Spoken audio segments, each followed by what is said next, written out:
Uma boa tarde a todas e todos, os companheiros, camaradas. Boa tarde, queria agradecer o convite, saudando aqui o Giuseppe, o Alcides, o Hugo, o Adelmo e o Darley e a Paloma, que vão também nesse trabalho duro fazer a interpretação de livros. Queria agradecer a eles, em especial, por esse trabalho extremamente importante. Bom, me coube aqui falar um pouco sobre o significado do 1º de maio, das lutas operárias, da história da nossa luta dos trabalhadores brasileiros e internacional, e começar dizendo o seguinte: nós temos que ter claro o caráter histórico do 1º de maio. Né? O 1º de maio, ele acabou... Por que ele é um dia internacional dos trabalhadores? Ele não é o dia do trabalho. Né? A burguesia costuma sempre distorcer as coisas. Né? Não é o dia do trabalho. O dia do trabalho é todo dia, até porque o trabalho é a essência humana. Né? Nós somos produtos do nosso próprio trabalho, e não aquele trabalho da empresa, que você vai lá e bate ponto, mas o trabalho enquanto essência humana, da unidade entre ação e pensamento, né? Da praxis. O trabalho é nesse sentido, é a nossa essência.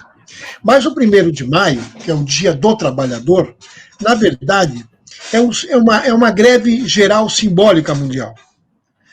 E ela tem um sentido bastante profundo. Ela, na verdade, é uma data em que se homenageia os 8 mártires de Chicago. Chicago, havia lá um movimento na região de High Market, onde os trabalhadores estavam mobilizados, fazendo uma reivindicação de trabalhar 8 horas por dia, porque isso acontece em 1886.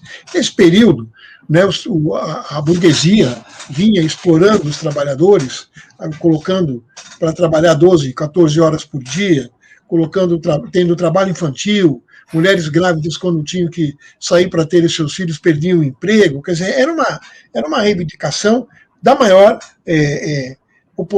oportuna no sentido da maior necessidade dos trabalhadores, e era uma reivindicação, eu diria, que era também de todos os trabalhadores do mundo.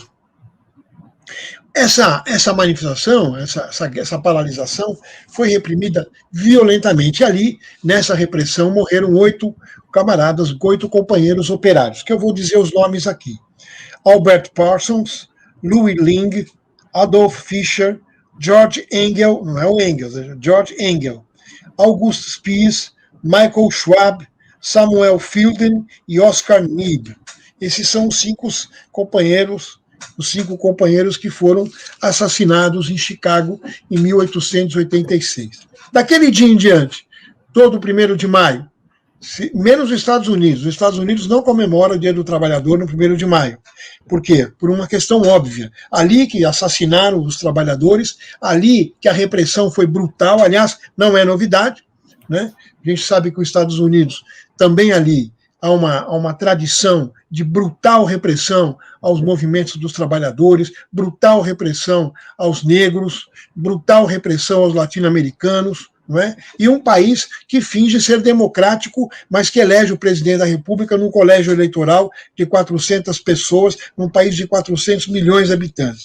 Não é? Então, os Estados Unidos têm uma larga tradição de autocracia burguesa, país bipartidário, que tem um teto eleitoral ali, onde nenhum partido consegue atingir o coeficiente eleitoral, e continua sendo uma ditadura bipartidária do capital. Uma hora estão os democratas, outra hora estão os republicanos, mas no elemento central está lá o capital financeiro, está lá o imperialismo, não é, como a característica específica daquele país. Não é?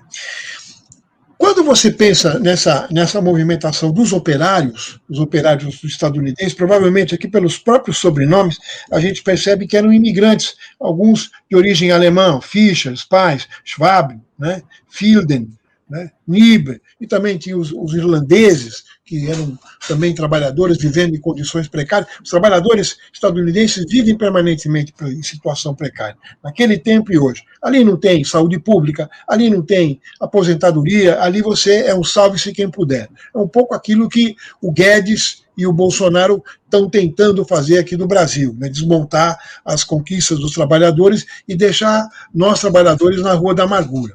Mas essa é uma luta histórica dos trabalhadores, porque ali em 1886 você tinha grandes movimentações operárias. Mesmo nos Estados Unidos também, o 8 de março, que a gente comemora, é também uma greve geral que comemora a luta e homenageia as mulheres que foram mortas também por reivindicação de licença maternidade, 8 horas de trabalho, foram mortas queimadas numa fábrica.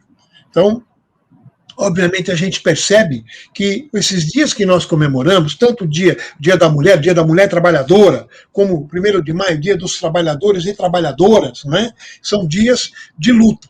Porque ali, naquele momento, você tinha uma grande organização internacional e os trabalhadores buscando se organizar. Havia já acontecido a primeira internacional, né? Mas a luta operária ela continua nos inícios do século XX, né? No final do século XIX, início do século XX. Lembrar que em 1886 faziam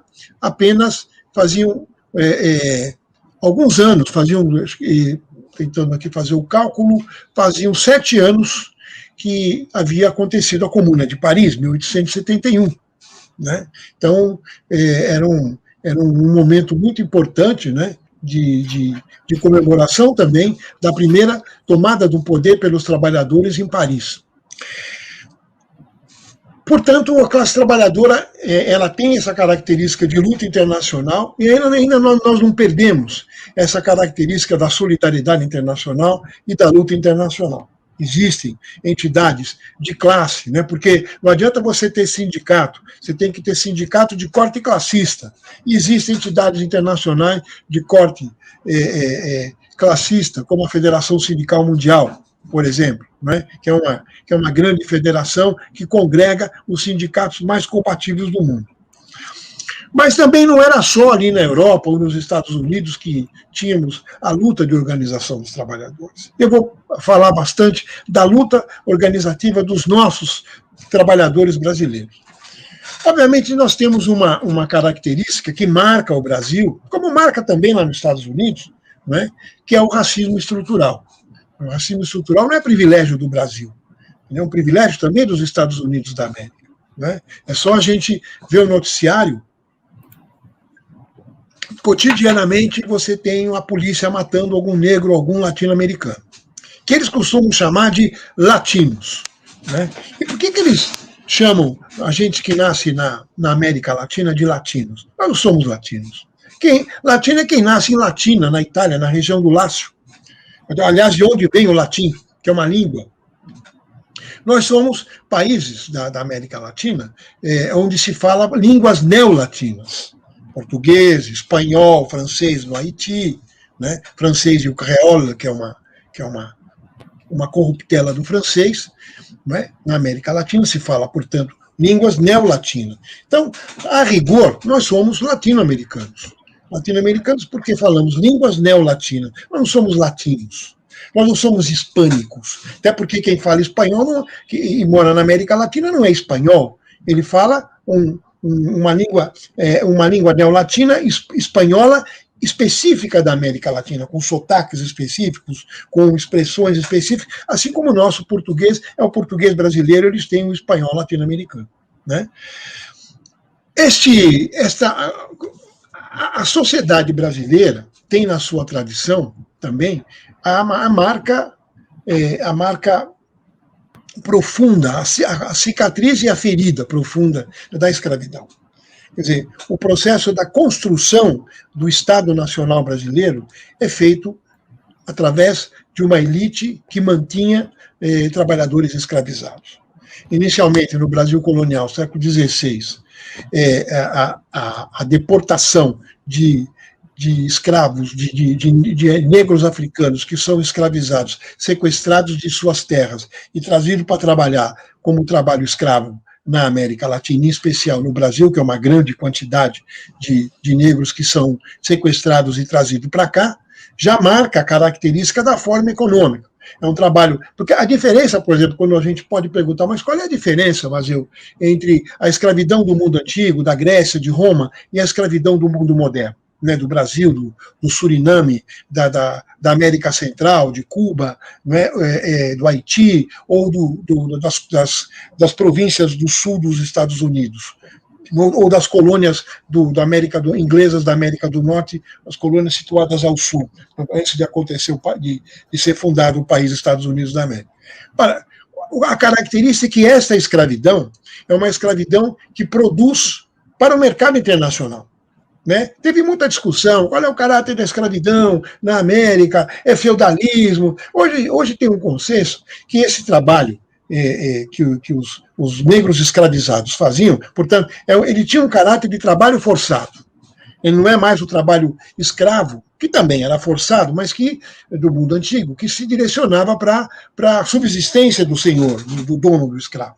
No caso da América, da escravidão na América como um todo, a escravidão é uma chaga da América, não é uma chaga só do Brasil, é uma chaga da América, tanto a escravidão dos negros como a escravidão dos índios, principalmente nos países como Peru, como México, os índios que tinham já estruturas sociais bastante desenvolvidas, não é? Eram sociedades palaciais, ali os índios foram escravizados enquanto camponeses, que passam a fazer trabalho forçado também para a estrutura mercantil exportadora espanhola, assim como você tinha aqui o trabalho forçado da estrutura mercantil portuguesa.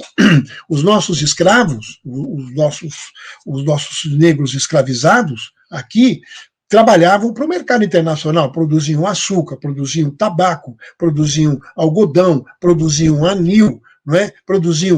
Havia uma pesca da baleia, eles trabalhavam ali na extração de óleo de baleia, do espermacete, da carne da baleia, e havia também o trabalho compulsivo feito pelos índios no norte, que pescavam e coletavam peixes que se secava, peixes de rio, e que se mandava também para a metrópole. Então, portanto, esse é o caráter genético, histórico da sociedade brasileira, né, através da chaga da escravidão e da superexploração, porque como esse trabalhador escravizado produz mais-valia, ele produzia uma mais-valia absoluta, ele era explorado, trabalhava 12, 14 horas o dia inteiro, né, sob pressão e às vezes sob punição, né, muitas vezes chicoteado, vivendo nas senzalas ali coletivamente em situação muito precária e comendo precariamente. Então, obviamente, a vida de um trabalhador escravizado no período colonial era uma vida curta. Com 40 anos, ele já era um velho que, se você olhasse, diria que ele teria 80 anos, né? Porque era um trabalho de destruição. É até interessante quando a gente vai ver as atividades de Umbanda, das religiões afro, né? Tem uma entidade que é o preto velho. Se você olhar o preto velho, ele vem todo arrebentado, ele vem curvado, ele não consegue andar direito. Quem que é? É o escravo. O cara que, quando chegava naquela idade, não era um velho, era um cara de 40 anos. Ele estava todo arrebentado de tanto trabalhar. Mas esta forma vai durar no Brasil até 1888, quando então não interessava mais para a burguesia agrária exportadora brasileira, e já uma burguesia que se industrializava, porque veja, todo o processo de acumulação de capital brasileira, de industrialização brasileira, é feito em cima do trabalho escravo, trabalho do café, trabalho da cana-de-açúcar, por exemplo, aqui já na região sul e sudeste do Brasil, não é? E, obviamente, também o trabalho industrial que se dava já em algumas regiões, como São Paulo, como Rio, né?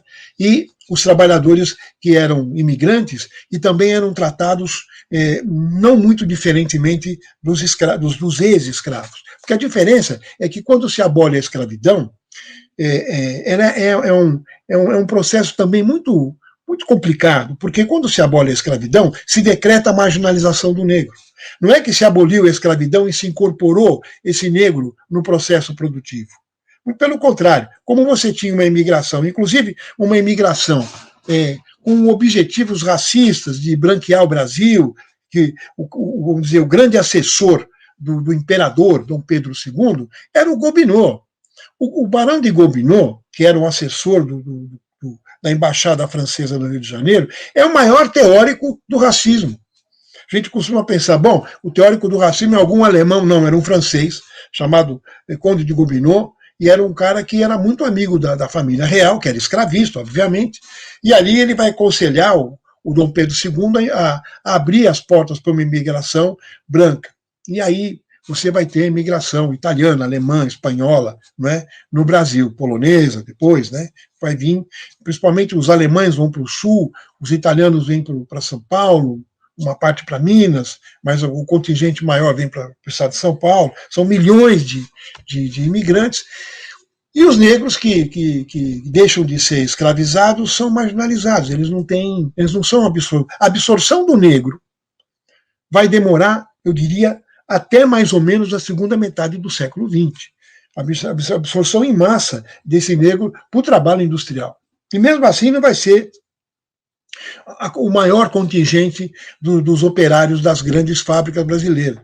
O que você vai ter mais nas fábricas, por exemplo, de São Paulo, muito mais pardos do que negros, fazendo o trabalho industrial, o operário industrial. Então, quer dizer, essa característica também é o que faz com que o Estado brasileiro, desde a sua origem, tenha o racismo estrutural, porque não tinha nenhuma política para os negros no Brasil, até as políticas de cotas. Veja, até os anos 2000, até pelo menos 2002, quando você vai ter o governo Lula, você vai ter política de cotas, política de integração do negro, políticas sociais, Bolsa Família, Minha Casa Minha Vida. Até então você não tinha tido ainda uma política que de fato olhava e dizia, não, nós vamos aqui tratar dessas pessoas que nunca tiveram condição, eles têm que ter uma compensação. Mas esse movimento operário, voltando aqui para o movimento operário, no início, se organiza nas cidades. E o movimento operário, ele era um movimento Torre de Babel, porque ele tinha, vamos pensar o movimento de São Paulo, o movimento no Rio, mas aqui em São Paulo, o movimento operário, as pessoas falavam todas as línguas do mundo. Tinha italiano, tinha espanhol, e você tinha jornais operários publicados em línguas estrangeiras, para as comunidades imigrantes.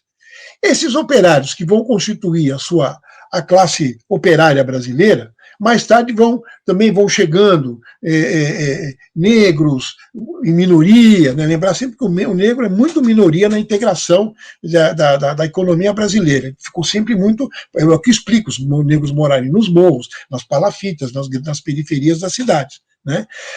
Mas, de qualquer maneira, eles vão chegando e vão se universalizando na sua luta. E é interessante porque aquele movimento que chega no final do século XIX, no início do século XX, também esses imigrantes chegam trazendo ideias novas, trazendo ideias socialistas. Não quer dizer que o Brasil não tivesse já ideia socialista. Vamos lembrar que em 1848, em Pernambuco, você tem a Revolução Praieira, e a Revolução Praieira já tem elementos de socialismo utópico. Mas eu diria que quando começa mesmo a organização dos trabalhadores, é no final do século XIX, se organizam sindicatos de trabalhadores com uma hegemonia anarquista. E o anarquismo brasileiro vai ser um anarco-sindicalismo muito influenciado por um líder anarco-sindicalista italiano chamado Enrico Malatesta, que é o grande pensador do anarco-sindicalismo. Ele é expulso da Itália, ele é um grande militante, foge para a Argentina, e da Argentina ele passa também a influenciar o Brasil, o movimento sindical argentino, o movimento sindical brasileiro e até o Uruguai. Quer dizer, mas junto também com outros imigrantes, chegam os marxistas, chegam pensamentos marxistas. Se diz que, pelo menos é consagrado, que não quer dizer que não haja outras fontes, mas o que se costuma dizer consagradamente, que o marxismo foi introduzido por um argentino chamado Juan Bautista Justo, Juan B. Justo, que é o cara que vai trazer os primeiros textos de Marx, tal.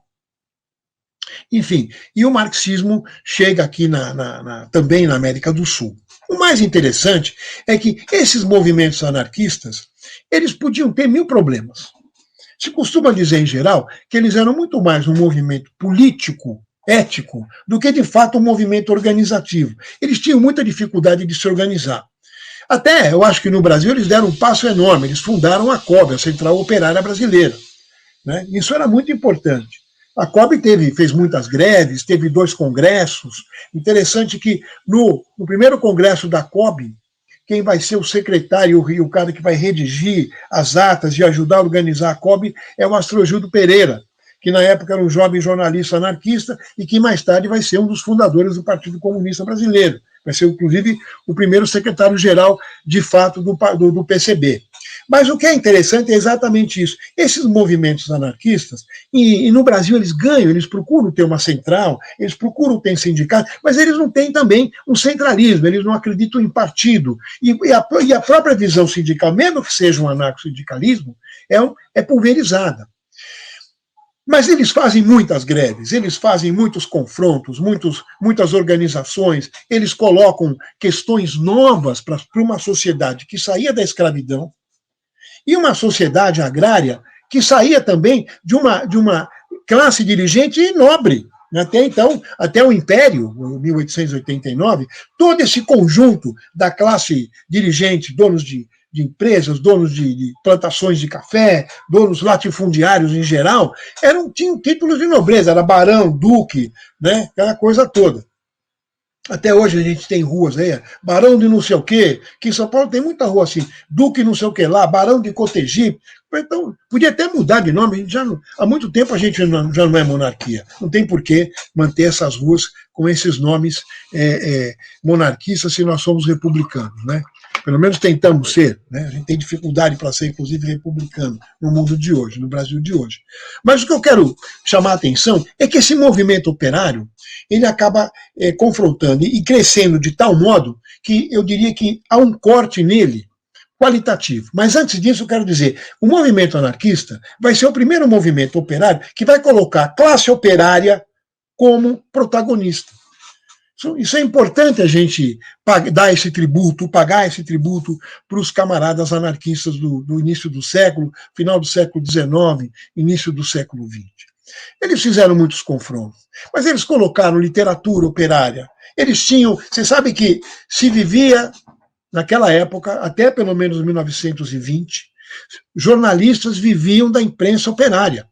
Não precisava ficar trabalhando em Estadão, em Jornal do Comércio, em Zero Hora, em Folha de São Paulo, que são jornais de uma imprensa mercantil e corporativa. Ali você tinha uma imprensa operária, então você tinha jornalistas, como o Astrogildo Pereira, que vivia da imprensa operária. Você tinha vários jornalistas que viviam trabalhando em jornais que eram vendidos mão a mão para a classe trabalhadora que lia o jornal, e esses caras podiam pagar salário e podiam viver, sustentar suas famílias sendo jornalistas do movimento operário, jornalistas orgânicos do movimento operário. Além disso, eles tinham uma luta pela igualdade dos gêneros, né, as mulheres e os homens como pessoas iguais, igualitárias, quer dizer, a luta contra o patriarcado não é uma novidade, eles já colocavam essa questão. Né, a luta contra o patriarcado, a luta pela emancipação feminina, porque também eles colocavam no horizonte a luta pela emancipação humana. Então, os anarquistas tiveram um papel muito importante.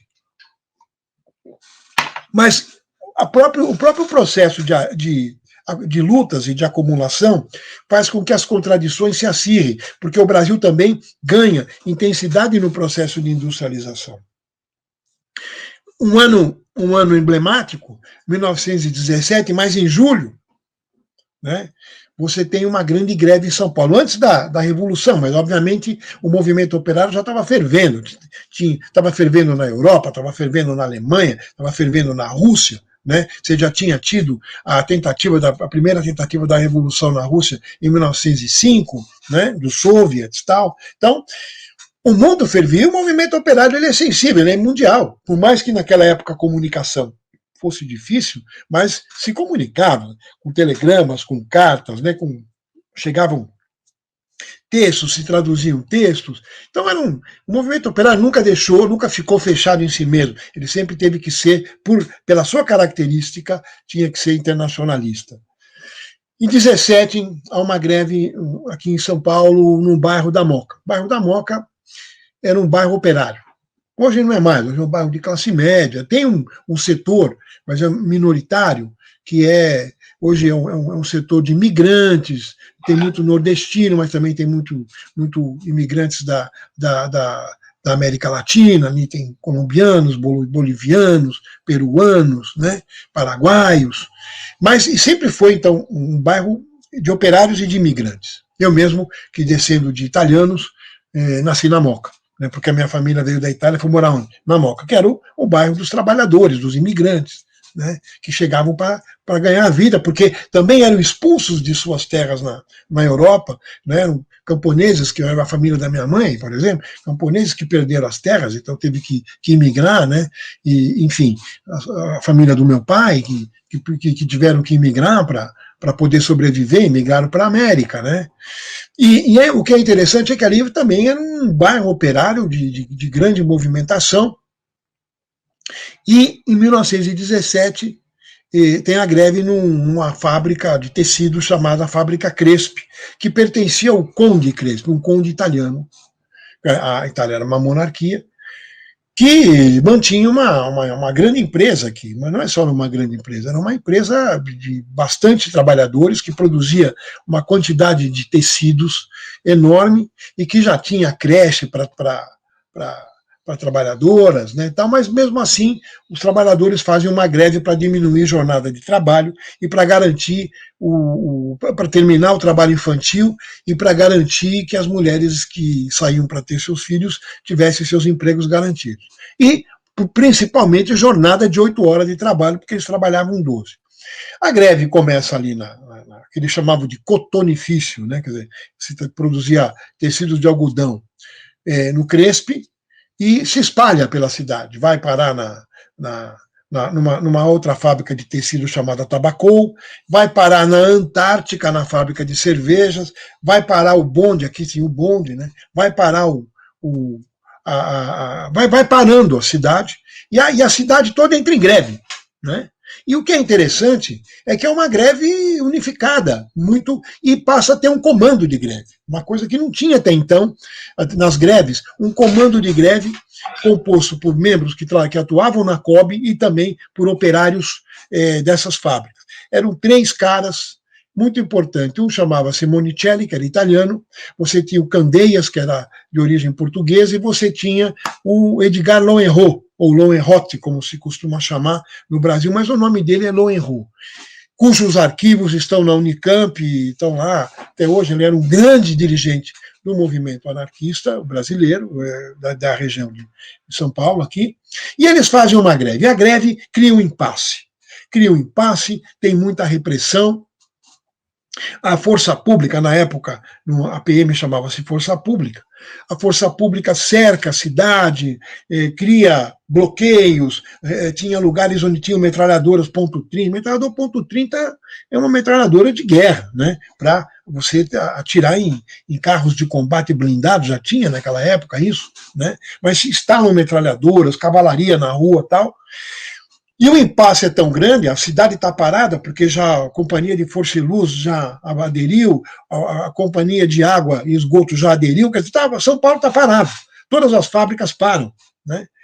E um grupo de jornalistas que estão ligados ao jornalismo operário, mais o Estadão, que todo mundo sabe que o Estadão é um jornal que foi, desde a sua origem até hoje, o jornal da burguesia, né, do Brasil.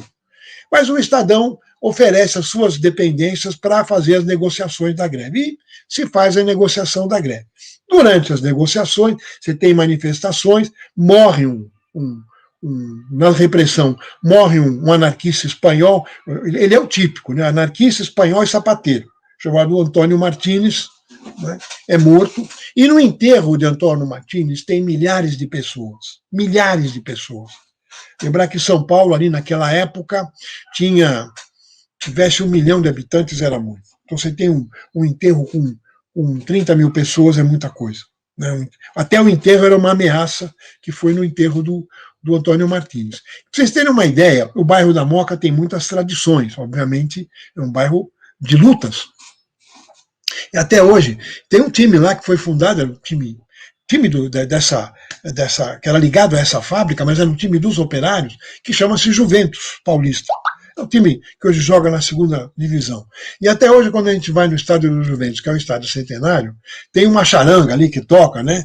E a bandeira, uma bandeira vermelha e negra, anarquista, e uma outra bandeira de Antônio Martins vive. Antônio Martins morreu em 1917. Isso que é interessante, né? A tradição está lá, né? Quer dizer, o núcleo operário, e você, quando vai ter jogo lá, não consegue escutar o hino brasileiro, o hino nacional, porque a charanga toca alto para evitar tocar o hino nacional e toca o internacional. É fabuloso, né?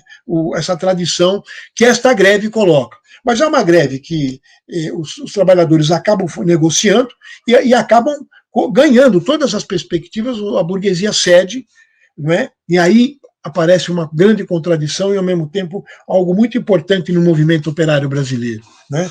Porque nessa negociação, todas as reivindicações, trabalho de 8 horas por dia, fim do trabalho infantil, não é? Mais creches, ele faz uma creche, está até lá hoje, a fábrica existe, quer dizer, ela já não é mais uma fábrica, né? A gente até tentou no governo da Marta Suplicy, transformar aquele prédio no Museu dos Trabalhadores. Eles acharam uma ideia boa, mas enfiaram na gaveta, né? E acabaram dando o prédio para o supermercado Extra.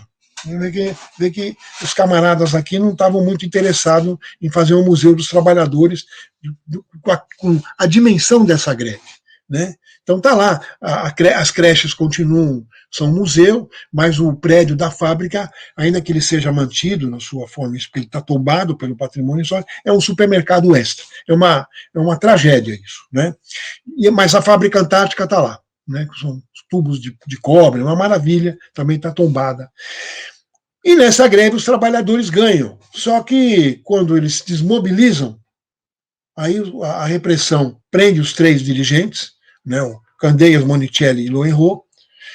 O Monicelli é imediatamente deportado, né, porque nessas greves já se cria uma lei odiosa, que é a Lei Adolfo Gordo, que é a lei que o imigrante que participasse de greve era deportado, e o Adolfo Gordo é o senador, é o seu ministro que propõe essa lei, né?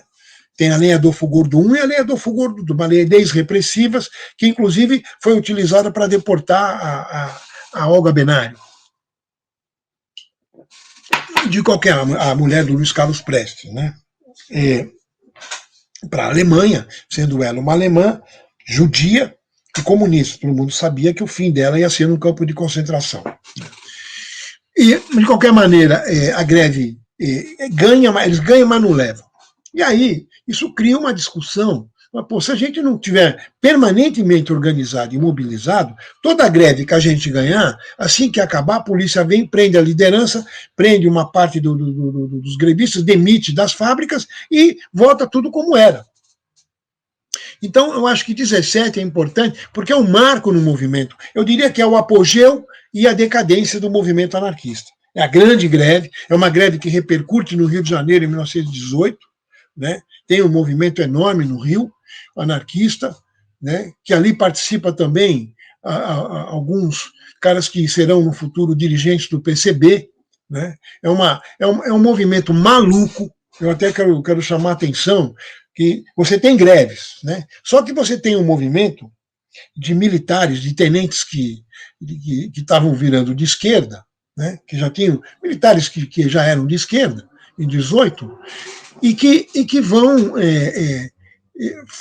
criar um plano de tomar a prefeitura, veja se é possível, tomar a prefeitura, tomar uma rádio local no Rio de Janeiro e hastear a bandeira vermelha e preta, que é a bandeira anarquista, e tocar internacional.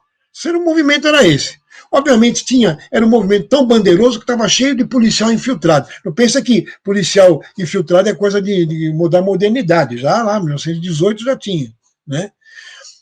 O movimento é denunciado, todo mundo vai preso, né? E aí criam uma fantasia de que os anarquistas jogavam bomba, o governo fazia alguma coisa, o governo jogava uma bomba, dizia, são os anarquistas, terroristas anarquistas que fizeram a bomba. Mas esses dois movimentos, vão acabar criando um caldo de cultura que, de 17 até 22, né, se funda o Partido Comunista, a Seção Brasileira da Internacional Comunista. Né? O que eu diria que esse é um salto de qualidade, porque eles vêm numa continuidade, mas também numa ruptura com a tradição anarquista. Não dá para dizer que o PCB aparece independentemente dos anarquistas. Pelo contrário, toda a direção do PCB tinha sido anarquista e tinham virado, depois da Revolução Russa, porque o próprio movimento anarquista racha, no mundo inteiro, no Brasil também não seria diferente, e você vai ter os anarco-bolcheviques, né, que vão apoiar e obviamente vão deixar o nome anarquista para se autodefinir depois como comunistas. Né, como Cristiano Cordeiro, como Otávio Brandão, como Astrogildo Pereira, né, enfim, como um conjunto de dirigentes que vão fundar o PCB, os fundadores do PCB. O que é interessante é que eles veem como continuidade. Qual é a continuidade?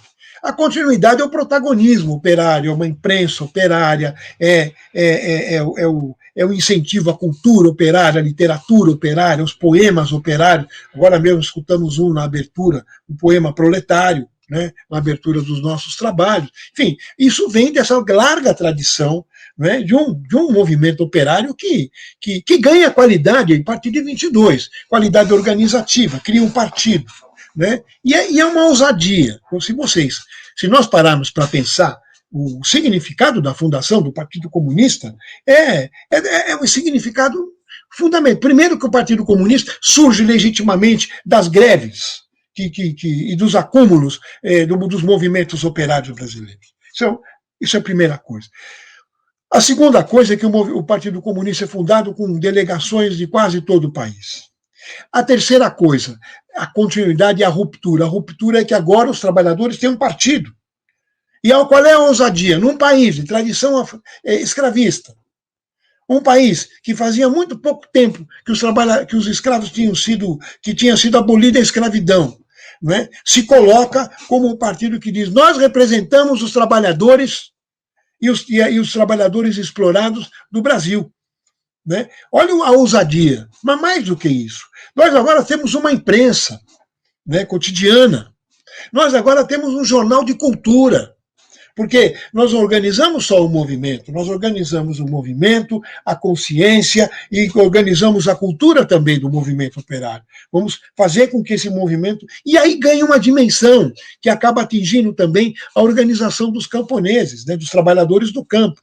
E aí o PCB cria uma teoria do Brasil, uma explicação marxista do Brasil, né, a partir lá do seu segundo congresso, ainda com um texto do Otávio Brandão, cheio de problemas, né, mas é um texto que chama-se Agrarismo e Industrialismo, uma interpretação marxista-leninista do Brasil. É um texto que tem para vender, vale a pena, é um texto importante, é histórico, né, e serve, inclusive, como tese do segundo congresso do PCB, mas é um texto ousado, porque ele entra numa discussão que rolava no Brasil. E que eu digo que é uma discussão que rola até hoje. Qual é a tendência econômica brasileira? É rural? É industrial? Ou é as duas coisas? Né? O PCB já coloca desde o início, não, nós temos que industrializar o Brasil, a nossa perspectiva é a industrialização, né? E a transformação de uma economia atrasada numa economia desenvolvida e avançada. E a mais, o PCB propunha uma aliança com a pequena burguesia radicalizada. Quem eram? Os tenentes. Movimentos. Lembrar que quando o PCB é formado, o Brasil também está fervendo. 22 tem a Semana de Arte Moderna. 22 tem o Levante do Forte de Copacabana. 22 tem a formação do PCB. Quer dizer, é um ano radical.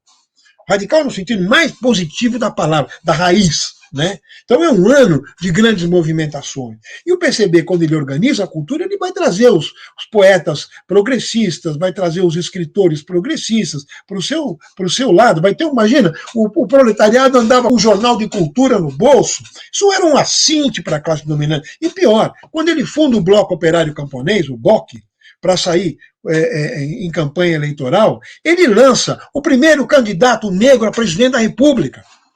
A gente costuma esquecer disso, o Minervino de Oliveira, que era operário, marmoreiro e negro. Né? Ele não é eleito presidente, mas ele é eleito o primeiro parlamentar negro do Brasil. junto com Otávio Brandão. Ora, o significado, portanto, da presença do Partido Comunista na sociedade brasileira é imenso, porque coloca a classe operária na discussão política, no debate das decisões políticas nacionais. Organiza o movimento operário. Né? Então, eu diria que esse caminho do movimento operário brasileiro, ele é heróico. Ele é heróico. Heróico porque você imagina, não é, que o partido começa a organizar não somente aqueles operários urbanos, mas os trabalhadores do campo, não é? E aí começa a organizar os negros. Né? Uma vez quando eu era professor da Unesp, que eu me aposentei na Unesp em 2014, e hoje eu trabalho no programa de pós-graduação de História Econômica da USP, da FEFELESH-USP, e do programa de Serviço Social da PUC de São Paulo, onde eu dou metodologia científica. Na época eu era professor de Unesp, tinha uma aluna que ela veio com um material muito interessante. O sogro dela era um ferroviário, era uma aluna negra, mulher de um professor negro, cujo pai era um ferroviário. Né? E ela tinha um material das mulheres do PTB, mulheres negras do PTB. Lembrar que o PCB foi posto na clandestinidade em 1945, né? Na 47 ele já estava na clandestinidade. Quando você tem a redemocratização, quando acaba a ditadura do governo Getúlio, o PCB é legalizado e 2 anos depois ele já tinha uma bancada de deputados da melhor qualidade. Né, cara? Só lembrar que você tinha Jorge Amado, você tinha o senador Luiz Carlos Prestes, né, você tinha Carlos Marighella, esse era o nível dos deputados do PCB. E, obviamente, é interessante porque a primeira lei de liberdade religiosa para ser na Constituinte de 47 é apresentada pelo PCB. Né? Quem faz a lei é o Jorge Amado. Né? Nós que éramos acusados de ateus comedores de criancinha, fazemos a lei de liberdade religiosa, o que permite, inclusive, que se descriminalize as religiões afro-brasileiras. Né? Isso é muito importante, a gente saber onde está a luta pela emancipação humana, de que lado que ela está. A segunda coisa que eu queria chamar a atenção é que o partido é posto na clandestinidade, na ilegalidade, e ele na clandestinidade entra inteiro no PTB. Então, o que eu descobri com aqueles materiais dessa menina, que era esposa de um colega nosso negro, e que estava fazendo mestrado lá? Que essas mulheres negras do PTB, na verdade, eram mulheres negras do PCB que faziam e se organizavam. Né? Então, você veja a dimensão do que é a fundação do Partido Comunista, que mais para frente vai, mesmo na clandestinidade, porque ele vai ser posto na clandestinidade em 47, e só vai voltar para a legalidade em 85. Presta atenção que com tudo isso ele constrói um grande movimento sindical, constrói o Comando Geral dos Trabalhadores e vai travar lutas decisivas, como a luta pelo petróleo, a luta pela escola pública, né? A luta para que não se enviasse soldados brasileiros para a Coreia. Tem uma história fantástica de uma camarada do partido que, numa manifestação contra a ida de jovens brasileiros para lutar na Coreia, está passando a repressão, ela se enrola na bandeira do Brasil e se joga nas patas dos cavalos. Né? Aí, obviamente, ela virou uma heroína internacional, ganha o prêmio Lenin da Paz da União Soviética, tal, né? E ela é mãe da esposa de um grande professor da USP, do professor... caramba... Agora, mas é um hiato que daqui a pouco eu lembro, né? É muita coisa. Eu estou fazendo live desde ontem, estou muito cansado. Mas o que eu quero mostrar é isso, quer dizer, o movimento operário ganha uma força e ganha, obviamente, também uma força de confronto. O movimento operário comunista sofre uma derrota em 64 muito grande. Obviamente, a repressão é brutal, né? E se prende à liderança sindical. O partido vinha também de repressões, o Prestes tinha ficado preso, a Olga Benário foi deportada e morta no campo de concentração, a filha foi dada para a irmã de Luiz Carlos Prestes, a filha é a Anita Leocádia Prestes, professora da Universidade da UFRJ, né, está aqui conosco, nossa companheira, nossa camarada, e de qualquer maneira, o movimento operário ele é muito reprimido no golpe militar, e a repressão é muito grande.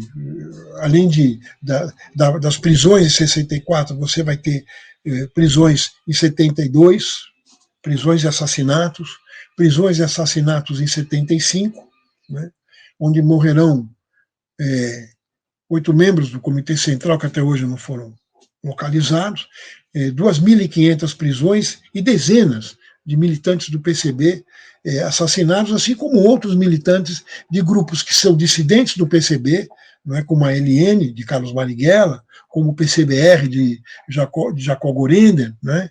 Enfim, você vai ter também uma repressão brutal e, obviamente, vai desmontar o movimento sindical. O novo sindicalismo que aparece, ele é complicado. Né? Por que ele é complicado? Porque ele aparece desorganizado da cultura operária, da cultura socialista. De quem que eu estou falando? Do sindicalismo comandado pelo Lula e seus companheiros. O que eles eram? Operários metalúrgicos. Eles faziam uma greve no final dos anos 70, do século passado, para recompor o salário, para combater a política permanente de arrocho salarial, que era a política da ditadura militar. Interessante que, ao fazer essa greve, eles põem em xeque o próprio modelo econômico e colocam a ditadura em crise. E aí, obviamente, esse movimento operário, você não tinha um partido operário legal. O movimento operário cria o Partido dos Trabalhadores. E é um partido plural, né? Você tinha lá socialistas, você tinha sociais-democratas, você tinha esses sindicalistas economicistas, que eram, inclusive, no início eram contra a fundação do partido, né? O próprio Lula, em algumas entrevistas, ele falava isso. E você tinha os católicos de esquerda, né? E sociais-democratas. Obviamente, ele cria um partido que a ditadura deixa legalizar, porque, obviamente, mantém os dois partidos comunistas na clandestinidade, e os partidos comunistas só vão ganhar legalidade em 85, depois do fim da ditadura.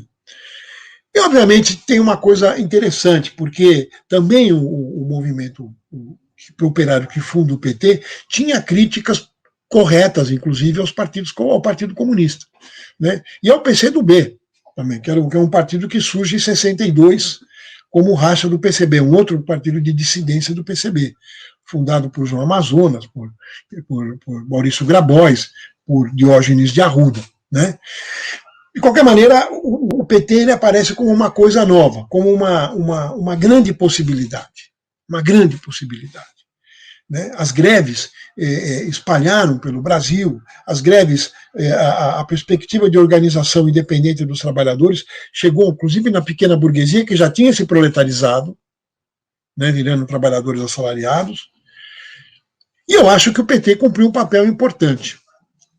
A grande questão é que o PT, quando começa a ganhar as eleições, ele acaba sendo um partido que acaba, primeiro, resolvendo uma questão interna. O PT tinha tudo. Quando ele é fundado, eu falei que tinha social-democrata, tinha socialista, tinha católico, tinha sindicalista economicista, mas tinha também os comunistas que tinham chegado lá, né, de grupos armados que tinham sido destroçados, como a LN, vai para lá, que até se reorganiza, né, uma parte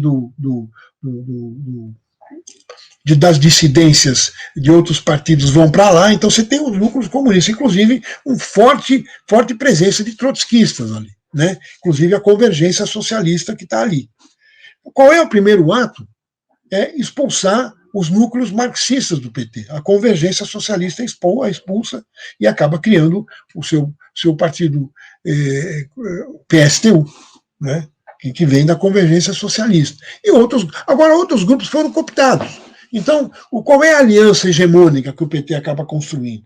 Como ele expulsa ou coopta os setores marxistas mais revolucionários, ele vai ter uma composição que a predominância é o núcleo sindical economicista, o núcleo social-democrata e o núcleo católico mais periférico, né?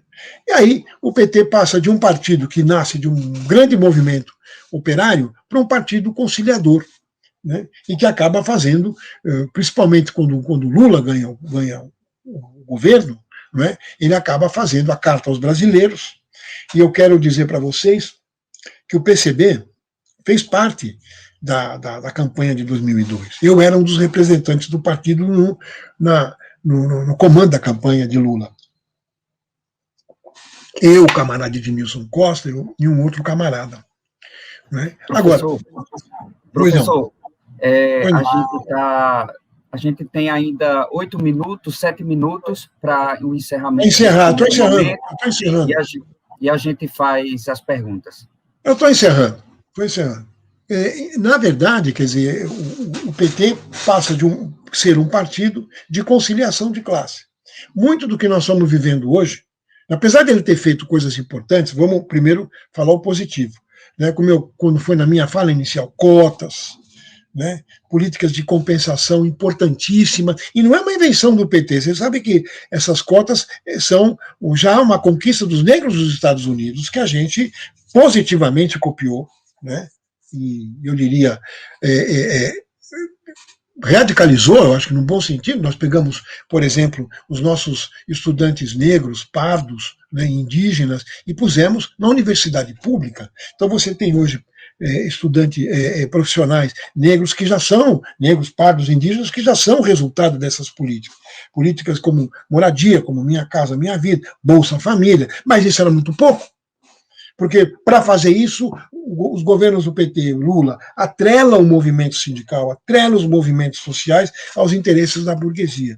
Eu acho que quando chega a crise econômica, a burguesia rompe aquele pacto e coloca Temer, que, por sua vez, prepara um golpe muito maior do que foi o golpe contra a Dilma. O golpe da Dilma é a primeira etapa da tragédia. O golpe implicava em prender Lula, inventar um processo que a gente sabe hoje, né, que está desmascarado, que era todas as acusações eram absolutamente desprovidas de verdade, uma grande manipulação, impeachment da Dilma, prisão de Lula e eleição desse grupo que eles são obrigados a trazer, que é esse núcleo que Bolsonaro representa, que é o núcleo das milícias e os núcleos parafascistas, que acabam dominando e ganhando as eleições, ganhando de um jeito muito complicado, com manipulação, uma facada não explicada, Rede Globo apoiando, né? Então, se tem aí a tragédia está aqui, 400 mil mortos, mais de 20 milhões de desempregados, não é? Mais outros milhões de trabalhadores que desistiram de procurar emprego, né? Mais outros milhões de trabalhadores na precariedade. Né? Então, eu acho que esse 1º de maio tem que ser um 1º de maio onde nós tenhamos muito claro a necessidade de organização dos trabalhadores numa outra perspectiva. A experiência social-democrata nos mostrou que não foi só o Brasil, ela teve problemas no Uruguai, ela teve problemas no Paraguai, ela teve problemas na Argentina com os Kirchner, quer dizer, ela teve problema no Equador com Correa, né? Tem problema na Venezuela, uma experiência que também está com muitos problemas. Então a gente percebe que aquele modelo não é o modelo que nós temos que construir para a classe trabalhadora. Nós temos que construir um grande bloco, o poder popular, um grande bloco de trabalhadores programático, trazendo os grupos que queiram ser, de fato, construtores de um projeto político socialista alternativo para a sociedade brasileira. Então eu quero agradecer muito o espaço que vocês me deram aqui, que, aliás, eu já colaboro com vocês, com todos os sindicatos do Brasil. Né? Eu sou, assim, amigo de vocês são meus amigos. Quero saudar essa iniciativa e quero dizer aos companheiros, os camaradas, companheiras, que nós não podemos fazer só essa comemoração, só essa reflexão. Nós temos que sair daqui com uma perspectiva de organizar um movimento, ir para a rua, pressionar, derrubar Bolsonaro e pressionar para que a gente possa recompor a presença dos trabalhadores qualitativamente no cenário brasileiro. É isso. Obrigado, professor, por essas palavras iniciais, né? Então, importante a gente pontuar o partido político. Eu tenho ouvido algumas entrevistas que o professor tem dado e ele sempre fala que a necessidade da organização dos trabalhadores é uma necessidade natural, em decorrência da superexploração da classe dominante. Então, o partido político é uma consequência da necessidade dessa organização. Muito importante a gente pontuar a importância do partido político, mas também, somado a isso, a importância também do movimento sindical. E aqui, professor, para a gente começar esse debate, chegaram 3 perguntas. Deixa eu só pegar um papel, papel para anotar as perguntas. Certo. A gente vai aproveitar esse momento para fazer em bloco e tentar chegar aí no limite, porque a gente tem uma programação ainda a ser encaminhada, então a gente vai fazer em blocos essas perguntas. Vamos lá. Para ver se organizar. A primeira pergunta vem do nosso coordenador administrativo, Giuseppe, que é o nosso cerimonial, né? E ele pergunta assim: o viés menos liberal de Joe Biden e a decisão da justiça inglesa que condenou a Uber a pagar direitos trabalhistas é uma mudança de paradigma para a classe trabalhadora? Ou seja, esses 2 viés, né? Tanto o menos liberal do presidente dos Estados Unidos e também a decisão inglesa, que seria uma decisão, vamos dizer, paradigmática, a respeito do reconhecimento dos direitos trabalhistas para os uberizados. Então, se isso é um paradigma para a classe trabalhadora no sentido de sua mudança. A segunda pergunta é do nosso coordenador geral, Alcides, e ele pergunta o seguinte: professor, gostaria que abordasse sobre a importância da grande greve geral de 1917, eu me lembro que o professor já tinha pontuado sobre isso na sua fala, e se diante da conjuntura atual, em situação pandêmica, se temos condições de fazer uma greve geral, hoje, de acordo com as circunstâncias dessa situação pandêmica que a gente vive. E a terceira pergunta é também da nossa coordenadora, de gênero, etnia e raça, Karina, e ela pergunta o seguinte: professor Mazeu, como o senhor enxerga o futuro da mobilização sindical diante do presente e do que se apresenta no Brasil com a reforma administrativa? Então, para esse primeiro momento, a gente faz essas 3 perguntas, o professor faz as suas reflexões e depois a gente retoma as perguntas. Bom, foram perguntas muito importantes, né? Eu acho que elas têm a ver com tudo que nós falamos até agora. Para o Giuseppe, eu vou dizer que Biden e Boris Johnson, na Inglaterra, não vivem um mundo fácil, né? Pensar no Biden. O Biden vem de um crescente do movimento popular estadunidense, popular, movimento negro, movimento dos trabalhadores, né? E um conjunto, porque ali aconteceu um salto importante. O movimento negro se junta ao movimento geral dos trabalhadores. Você pode ver que nas manifestações contra a morte do George Floyd, por exemplo, contra a morte de... Porque ali você tem, não é o George Floyd, são vários que eles, logo depois do George Floyd, outros foram mortos, né? Inclusive um último aí latino-americano, onde a sociedade saiu na rua, não foi só o movimento negro, que é importante isso, né? Quer dizer, ele ganha uma universalidade porque a sociedade sai no seu conjunto na rua, os trabalhadores, fazendo pressão. Qual a pressão? São várias pressões. Os Estados Unidos é um país, que eu comecei falando isso, de grande exploração da classe trabalhadora. Você não tem saúde pública, você não tem universidades, as universidades públicas são muito poucas, né? A maioria são geridas por grandes fundações de multinacionais, Ford Foundation, Kellogg's Foundations, né? E ainda que você tenha também a universidade pública, mas o que eles têm ali é uma escola de primeiro, segundo grau, a escola básica e de segundo grau, eles têm pública, de boa qualidade, inclusive. Quer dizer, né, relativamente boas, para poder, inclusive, até instruir o proletariado. Mas você tem um contingente de trabalhadores precários, porque ali não tem CLT, não tem saúde pública, não tem... Diferentemente da Inglaterra. A Inglaterra tem uma história de um proletariado organizado, socialista, uma larga história, e mesmo a Thatcher, que tentou desmontar o estado de bem-estar social, não conseguiu desmontar a saúde pública, que é de primeira qualidade na Inglaterra, é a escola pública e as universidades públicas, né? Já nos Estados Unidos, não, o trabalhador vive numa situação de precariado. Por isso que o Biden, quer dizer, esse movimento pressionou o Trump, que era um representante do neofascismo contemporâneo. O neofascismo não é um fenômeno local brasileiro, ele é internacional. Tinha Trump, tinha o Salvini na Itália, Trump nos Estados Unidos, Bolsonaro aqui, né? Em outros lugares, na Hungria, um governo de extrema direita, brutal, né? Então, Polônia é proibido de ser comunista. Se você for comunista na Polônia, você é preso, né? Quer dizer, uma ditadura fascista. E, obviamente, no caso do Trump, o movimento operário, o movimento popular, operário popular nos Estados Unidos, pressionou. E, obviamente, saiu para a rua e foi decisivo para a vitória do Biden. Mas eles não têm ilusão com o Obama, porque eles sabem que ali você tem dois partidos que são partidos da burguesia. Então a pressão é muito grande, né? O que eu quero chamar a atenção é que não é por acaso que a vice-presidente é uma mulher que é de origem negra e asiática, né? A vice-presidente, ela vem... Obviamente a história, se você pegar o histórico dela, ela é uma pessoa ligada à classe dominante, como foi o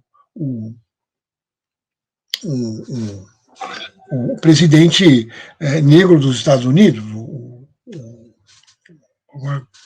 esqueço o nome dele, me ajudem, o presidente dos Estados Unidos, agora não vou lembrar, é o cansaço já, né? E, de qualquer maneira, Obama. Isso, Obama, né? O Obama também é negro, mas o cara que vem de uma tradição de vínculos com a classe dominante, com o imperialismo, foi um cara guerreiro, né, que bombardeou pra caramba. E o seu Biden tem uma tradição, para quem não sabe, ele é entusiasta da guerra que desmantelou a Iugoslávia. O seu Biden é um entusiasta da invasão do Afeganistão, né? Então ele, de bonzinho, não tem nada, né? Ele é o famoso velhinho sacana, né? Porque é o cara que tem toda uma articulação com as ações mais brutais do imperialismo. Só que ele tem que fazer hoje uma negociação em algumas políticas de compensação, porque a pressão vem desde o governo Obama, vem a pressão, tanto que ele criou o Obamacare, para você ter política de saúde pública. O Obamacare não é nem o SUS, o Obamacare são planos de saúde populares, né, privados. Eles não têm aposentadoria. Então, a pressão, eu diria, lá, não é porque o Biden foi eleito, mas é que ele foi eleito com água, né, batendo na cintura, para não dizer outra coisa, né, batendo no bumbum. A água estava lá, então eles são obrigados a dar algumas respostas, e as respostas estão sendo positivas, porque o movimento continua pressionando. Na Inglaterra, o movimento está organizado, né? E obviamente, a vitória dos trabalhadores, o reconhecimento dos uberistas, né, como trabalhadores, isso também é uma vitória do movimento operário, não é nenhuma dádiva de um governo conservador e reacionário, como é o do Boris Johnson, né? Então, eu acho que isso é bom para o avanço do movimento nesses países importantes. Olha, a greve geral de 17, eu acho que eu abordei bastante, e eu diria o seguinte: se você quiser comparar a possibilidade de organização de uma greve geral aqui no Brasil, ela tem que ser construída. E eu quero dizer, tem central sindical que o tempo todo não quer construir a greve. A CUT não quer construir a greve. Obviamente que a farsa sindical, muito menos, né? Muito menos. E outras pequenas centrais que são mais combativas, lá, com lutas. Agora tem o pessoal da unidade classista, que está se conformando como um núcleo sindical de classe combatente. Então, eu acho que é possível que, se a gente conseguir dar um salto importante, se a gente conseguir dar um salto importante, tocou o telefone aqui, me desculpe. Se a gente conseguir dar um salto importante e organizar o movimento na perspectiva classista, programático, né, com metas, sem conciliar, né, com a social-democracia, eu acho que a gente consegue construir a greve geral. E eu acho que não é só a greve geral, é a mobilização contra a reforma administrativa, porque qual é o caráter da reforma administrativa? É gravíssima, é o desmonte do Estado. Não é só um ataque a nós, funcionários públicos. Também sou um funcionário público aposentado, né, que ainda trabalha, mas é um ataque brutal às estruturas do servidor público concursado e profissional, da qualidade dos serviços. Você é um retrocesso tão grande, porque o funcionalismo vai voltar a ser aquele funcionalismo de emprego, de cabine de emprego, do intimismo à sombra do poder, de um funcionário subordinado a grupos econômicos, a coronéis. Isso que é o significado da reforma administrativa. Quem tem que botar uma granada no bolso do Guedes somos nós. E dizer para ele, a granada no seu bolso é porque também você já está velho e não precisa viver. Porque ele diz que velho não tem que viver, porque ele come dinheiro do Estado. Esse cara é a favor da morte. Então, o governo Bolsonaro é a favor da morte. Agora, se a gente não se mobilizar, eles vão fazer a reforma de Estado, o desmonte do Estado. Então, eu acho que é uma tarefa para ontem, urgente, a organização do movimento, ir para a rua e pressionar para que a gente consiga barrar mais essa contra-reforma.